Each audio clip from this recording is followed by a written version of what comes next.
चुटकी लेते हुए बात करते हैं कि साहब एक वॉशिंग मशीन में कोई गया और साफ हो गया। आज वो बहुचर्चित वॉशिंग मशीन आपके सामने है। हमारे कपड़ों पर कभी सब्जी के, चाय के दाग लग जाते हैं, चाय बोलते ही थोड़ा डर भी लगता है, लेकिन चलिए।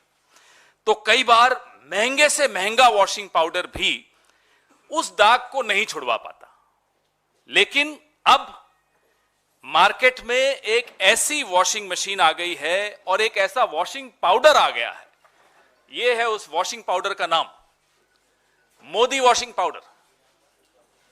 जिद्दी से जिद्दी दाग हो, चाय का दाग हो, सब्जी का दाग हो, किसी भ्रष्टाचार का, रेल घोटाले का, खेल घोटाले का, निर्माण घोटाले का, सिंचाई घोटाले का, कोयले घोटाले का, चिटफंड का, कोई दाग हो, ये मोदी वॉशिंग पाउडर और ये बीजेपी की वॉशिंग मशीन, ये आपके सामने लाना आवश्यक था। देश जानना चाहता था, सब जानना चाहते हैं साहब ये कौन सी वॉशिंग मशीन आ गई मार्केट में, और इसकी कीमत मैं आपको बताता हूं, घबराइएगा मत सुनकर। 8,552 करोड़ की ये वॉशिंग मशीन है। ये इलेक्टोरल बॉन्ड से जो पैसा आया था, 8,552 करोड़ की वॉशिंग मशीन जिद्दी से जिद्दी दाग छुड़वाएगी। आप भी खरीद लीजिए, काम आएगी। कितना ही पुराना दाग हो, वैसे ये 10 साल पुराने दाग धोने में बड़ी एक्सपर्ट मानी जाती है। 2014 से पहले के जितने दाग हो, ना केवल ये तेजी से सफाई करती है, आप बहुत हैरान होंगे जानकर, इसमें एक स्पिन का बटन भी है। स्पिन, वो स्पिन का बटन अगर आप दबा दें तो फिर कोई घोटालेबाज वो राष्ट्रभक्त बन जाता है, स्पिन हो जाता है पूरा गोल। जो कल तक घोटालेबाज था आज वो राष्ट्रभक्त बन जाता है, ईमानदार हो जाता है। ये दूसरा बटन है, स्लो बटन। आप देखिएगा ध्यान से, स्लो बटन क्या है कि किसी जांच को धीमा करना हो, उससे पहले बात कर लो, बीजेपी में आ जाओ साहब सब ठीक हो जाएगा, वो हाँ सोच रहा हूं कहेगा तो स्लो बटन में चला जाएगा, तो जांच धीरे हो जाएगी, कार्रवाई ढीली पड़ जाएगी, फाइल कहीं नीचे ईडी के ऑफिस में या सीबीआई के ऑफिस में कहीं नीचे चली जाएगी। यह इस मशीन का चमत्कार है, यह इस मशीन का जादू है, इसीलिए इसको जादुई मशीन कहा जाता है। फिर जब तक इस वॉशिंग मशीन में, अरे वो डालिए ना, ये वाली टी शर्ट जाती है, पहले देखिए इस पे जो लिखा हुआ है आप पढ़ रहे हैं, अब मैं इसमें ये डलवा रहा हूं, अरुण जी इसके अंदर डालिए और देखिए क्या निकल कर आता है।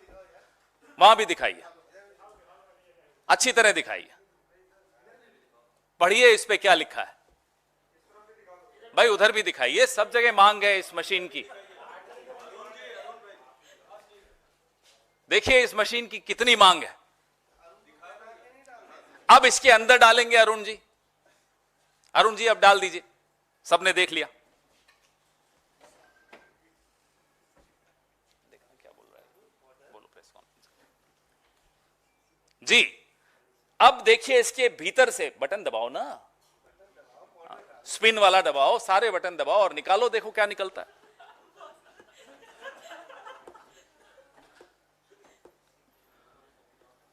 आज की प्रेस वार्ता मोदी जी जरूर देख रहे होंगे। अब ये देखिए साफ होकर क्या निकला।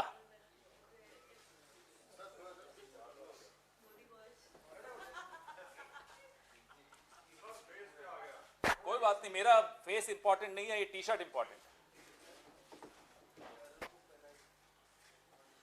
देख लिया आपने, तो ये जादू आपको दिखाया। आज की प्रेस वार्ता से पहले एक खबर छपी कि श्री प्रफुल्ल पटेल के खिलाफ सीबीआई ने मामला बंद कर दिया।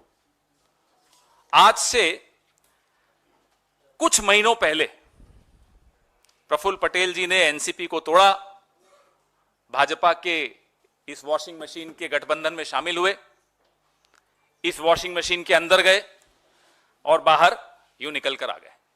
यह प्रफुल्ल पटेल जी के साथ हुआ। ऐसे 21 उदाहरण हैं, अभी आपको मैं प्रेस रिलीज में दे रहा हूं, 21 उदाहरण हिमंता बिस्वा शर्मा है, उसमें नारायण राणे हैं, उसमें अजीत पवार है, उसमें हसन मुशर्रफ है, उसमें छगन भुजबल है, उसमें अब अशोक चौहान जी भी उसमें।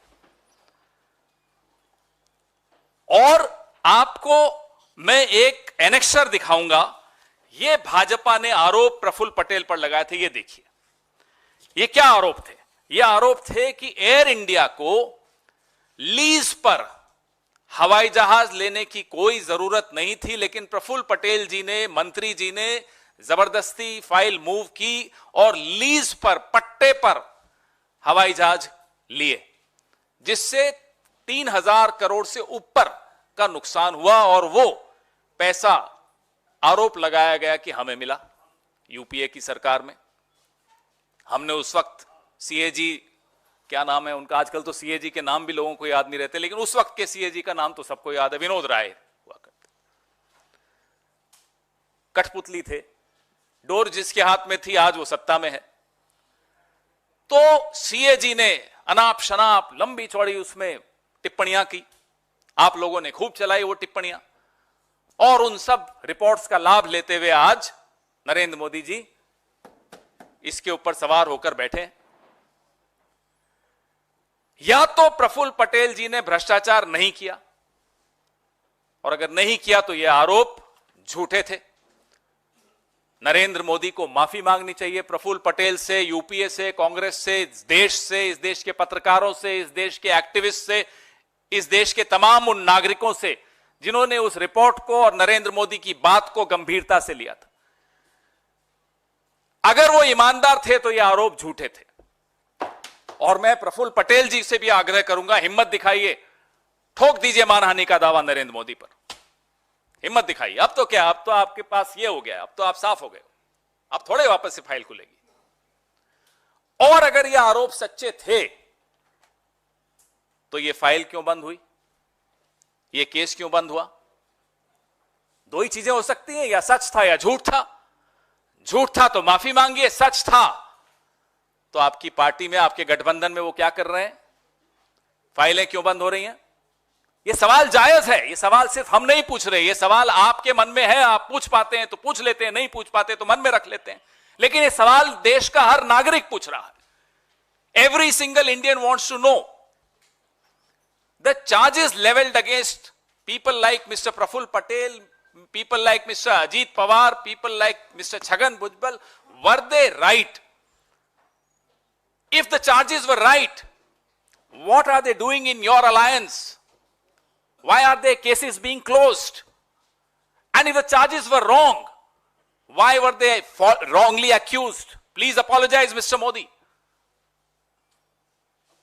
तो ये आपके सामने ये वॉशिंग मशीन का जो हमने किया, सिर्फ ये दर्शाने के लिए किया कि एक के बाद एक आप देख रहे हैं कि किस तरह से मजाक उड़ाया जा रहा है, आप लोगों की पत्रकारिता का मजाक उड़ाया जा रहा है, क्योंकि आपकी पत्रकारिता ने इन आरोपों पर जमकर चर्चा की थी।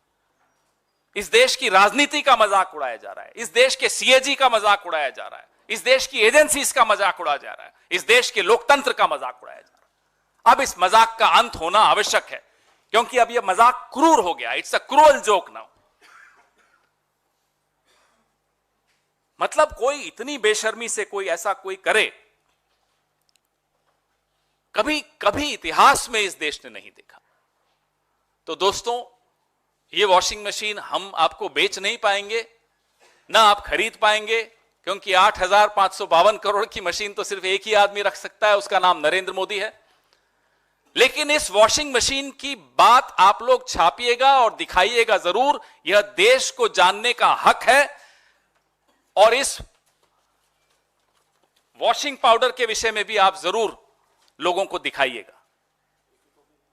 आप सबको यह कॉपी दे रहे हैं, यह कॉपी आप संभाल के रखिएगा। ये इस लोकतंत्र में, ये आपके बच्चों को, आपके आने वाली नस्लों को जरूर दिखाइएगा कि एक दौर ऐसा आया था, एक वॉशिंग मशीन ऐसी आई थी, एक वॉशिंग पाउडर ऐसा आया था जो घोटालेबाजों को राष्ट्रभक्त बना देता था। जरूर बताइएगा। इससे अच्छी शिक्षा आप अपनी आने वाली नस्लों को नहीं दे पाएंगे। धन्यवाद। आपके सवाल इसी पर फोकस रखिएगा, बहुत महत्वपूर्ण है ये मुद्दा।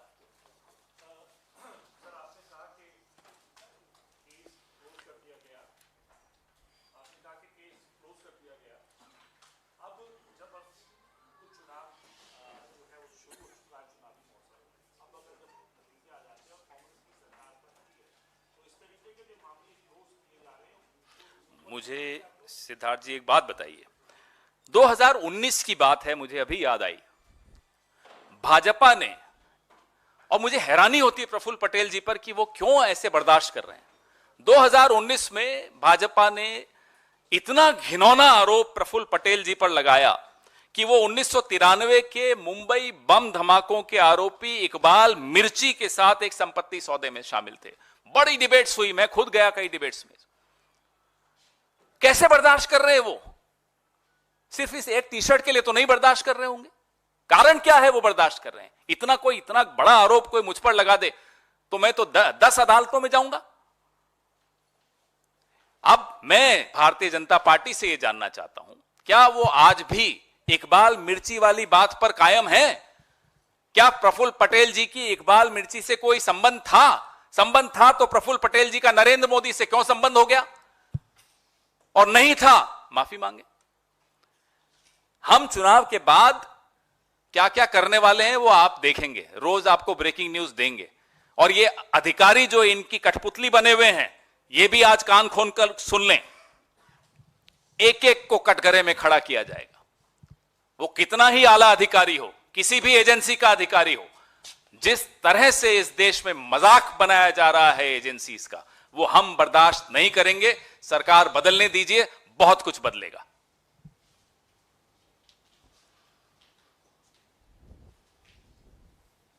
फोटो तो ले लीजिए वॉशिंग मशीन की। और इस पे कोई सवाल हो तो आपका बिल्कुल पूछिएगा। आपने ये कहा कि प्रफुल्ल पटेल के अलावा 21 और बड़े नाम हैं जो इस वॉशिंग मशीन में तथाकथित रूप से गए और बाहर जब निकले तो उनको क्लीन चिट मिल चुका था। ऐसे कितने लोग हैं और किस किस पॉलिटिकल पार्टी से वो बीजेपी में गए? मैं ये लिस्ट आपको साझा कर रहा हूं। इसमें 51 नाम तो ऐसे हैं जिनको मैं तारीख के साथ आपको बता रहा हूं। मैं एक दो उदाहरण दे देता हूं आपको। सितंबर 2018 यानी कि छत्तीसगढ़ में विधानसभा चुनाव के 2 महीने पहले हमारे जो उस वक्त के प्रदेश अध्यक्ष थे बघेल साहब, उन पर सीबीआई की चार्जशीट लगाई गई थी। जनवरी 2019 यानी कि लोकसभा के 4 महीने पहले हुड्डा साहब पर सीबीआई ने एक मामला खोला था। ऐसे मैं आपको 51 उदाहरण दे रहा हूं जो विपक्ष के नेताओं के साथ सीबीआई और ईडी ने किया। उसके बाद एक और लिस्ट में आपको दे रहा हूं जो ऐसी लिस्ट है 21 लोगों की। मुकुल रॉय से शुरू होती है जो टीएमसी से फिर चले गए, तो सीबीआई ने जो नारदा और शारदा स्कैम था उसका क्या किया पूछ लीजिएगा। शुवेंदु अधिकारी नंबर 2, नंबर 3 हिमंता बिस्वा शर्मा, नारायण राणे, मिथुन चक्रवर्ती, सोवन चैटर्जी, वाईएस चौधरी, सीएम रमेश, अजीत पवार, हसन मुशरिफ, प्रफुल्ल पटेल, छगन भुजबल, फिर 2 और हैं वाईएस जगन मोहन रेड्डी, वी विजय साई रेड्डी। ये सारे उदाहरण आपके सामने हैं। आप ये देखिएगा कौन सी पार्टी के हैं, आपको खुद सारे जवाब मिल जाएंगे। ये लिस्ट भी मैं संजीव जी से आग्रह करूंगा कि ये सारा आपको अभी भेज देंगे। प्रफुल्ल पटेल की जित पर शरद पवार ने कहा है कि ये तो होना है, तब बीजेपी में चले गए हैं। उन्होंने कहा कि ऐसी चर्चा शुरू हो गई है कि जेल जाने से बेहतर है भाजपा में चले जाइए। बिल्कुल, और हम सब ये सवाल हमारे मन में है, और प्रफुल्ल पटेल जी हिम्मत दिखाएंगे तो उनके मन में भी है, और मुंह पर भी लाएंगे ये सवाल कि साहब मैं अगर ईमानदार था तो मेरे पर आरोप क्यों लगे, और मैं अगर बेईमान था तो अब मेरे को क्लीन चिट क्यों मिली। एक लाइन का सवाल है, ये सबके मन में है। शरद पवार जी बिल्कुल ठीक कह रहे हैं, ये बीजेपी में चले गए या उनके गठबंधन में चले गए तो ईमानदार हो गए, हमारे साथ थे तो बेईमान थे।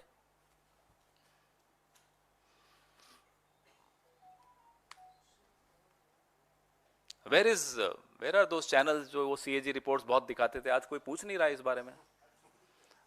मैंने एक डिबेट में पार्टिसिपेट किया था कि दाऊद इब्राहिम के क्या रिश्ते हैं प्रफुल्ल पटेल से, मेरे को अच्छी तरह याद है। कहां है वो चैनल, क्यों नहीं पूछ रहे आज? मैं बताता हूं ना, क्या जवाब मोदी जी देंगे कि दाऊद इब्राहिम से क्या रिश्ते थे प्रफुल्ल पटेल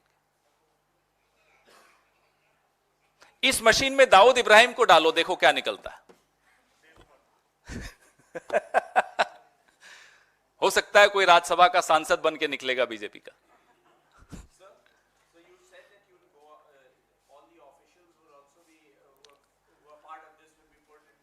No one.